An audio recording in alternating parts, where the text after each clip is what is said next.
ময়মনসিংহে আত্মীয়ের বাড়ি কোচবিহারের হরেনচন্দ্র সিংহের। বাংলাদেশ জুড়ে অশান্তি শুরু হওয়ার পর কার্যত রাতের ঘুম উড়ে গেছে হরেনের। গোড়ার দিকে প্রায় প্রতিদিনই আত্মীয়দের সঙ্গে কথা হয়েছে, যতদিন গেছে যোগাযোগ বিচ্ছিন্ন হয়েছে। অতি সম্প্রতি তিনি জানতে পেরেছেন আত্মীয়রা ঘরছাড়া। আশঙ্কা তাদের বাড়ির উপরেও হামলা হয়েছে। ভারত সরকারের কাছে হরেনের আবেদন, তার আত্মীয়ের মতো আরও যেসব শরণার্থী ভারতে আশ্রয় চাইছেন, ভারত সরকার তাদের জন্য ব্যবস্থা করুক। আমার পিসাত্ত ভাই 2 জন আছে, 3 জন আছে, ময়মনসিংহ ডিস্ট্রিক্টেই আছে। তাদের সঙ্গে কথা হচ্ছে আপনার? হ্যাঁ, একদিন মাত্র কথা হয়েছে। আর বাকি ফোনে পাচ্ছেন না? না, বাকি ফোনে পাচ্ছি না। যেদিন কথা হয়েছে গণ্ডগোলের 7 দিন পর, সেই দিন বলল যে আমরা বাড়ি ছাড়া আছি, আমাদের উপরে খুব অত্যাচার। বাড়িঘর মানে একটা পিসাত্ত ভাইয়ের বাড়িঘর ভাঙচুর হয়েছে, আর একটা পিসাত্ত ভাইয়ের বাড়ি ভাঙচুর হয় নাই। এটা একটা টাউনের কাছাকাছি আছে, তো ওইটা ভাঙচুর হয় নাই।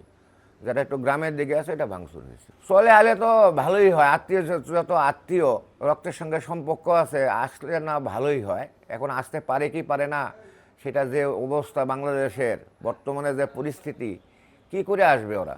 বর্ডারে তো মানে শরণার্থী ঢুকেই গেছে, কিন্তু বিএসএফের জন্য তো এই পারে আসতে পারতেছে না। 71-এর যুদ্ধের সময় ভারত বাংলাদেশ সীমান্তের কোচবিহারে বহু মানুষ বাংলাদেশ থেকে বর্ডার ডিঙিয়ে ঢুকেছিলেন শরণার্থী হয়ে, যাদের অধিকাংশই ওদেশের সংখ্যালঘু হিন্দু। সেই থেকে ভারতেই বসবাস তাদের।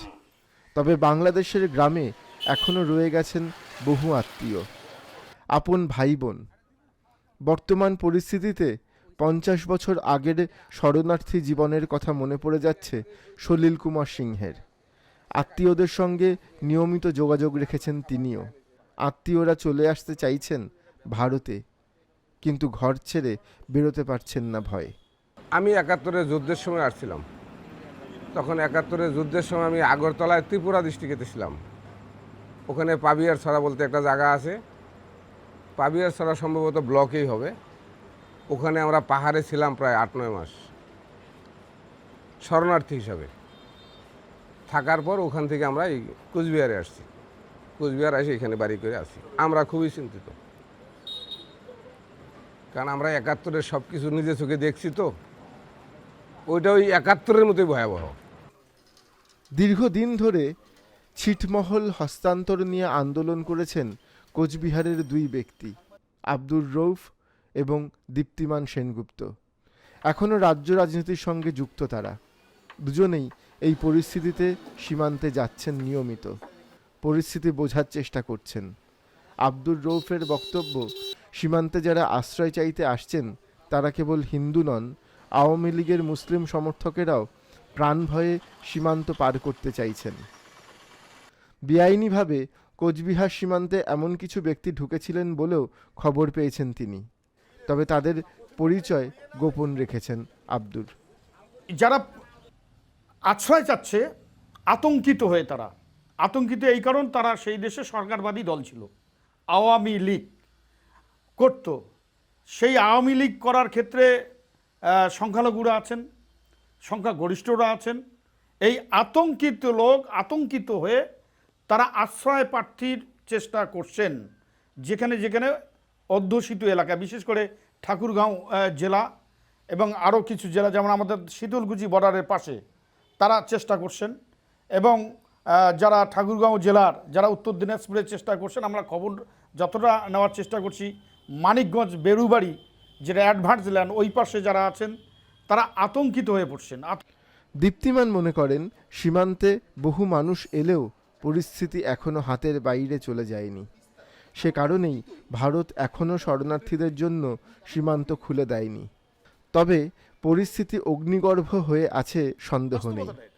দীপ্তিমান মনে করেন সীমান্তে বিএসএফের হাতে কিছু জমি তুলে দেওয়া উচিত, শরণার্থীদের জন্য যেখানে ক্যাম্প তৈরি করা যেতে পারে। ছিটমহলের অভিজ্ঞতা মনে পড়ছে তার। কেন্দ্রীয় সরকার দীর্ঘদিন যাবৎ বলছে সীমান্তবর্তী এলাকাগুলোতে বিএসএফ ক্যাম্প করার জন্য জমির প্রয়োজন।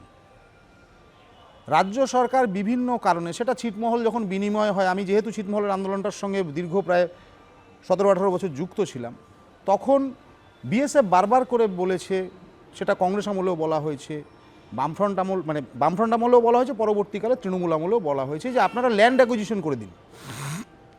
কিন্তু সেই ল্যান্ড অ্যাকুইজিশন এখনো হয়নি, যার ফলটা হচ্ছে যে সেই সব জায়গাতে বিএসএফ একটু দুর্বল জায়গাতে, অন্তত পক্ষে বর্ডার, প্রতিটা বর্ডারে মানে 15 থেকে 20 কিলোমিটারের মধ্যে একটা ফাঁকা এরিয়া তৈরি করা, যেটা বিএসএফ এর কন্ট্রোলে থাকবে, যেখানে যদি কোনো কারণে এমার্জেন্সি শরণার্থী আসে তাহলে যেন সেখানে তাকে রাখা যায়।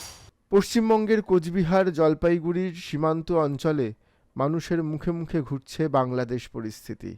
আত্মীয়দের চিন্তায় বিনিদ্র রাত কাটছে বহু মানুষের। কাজ করছে এক চরম অনিশ্চয়তা।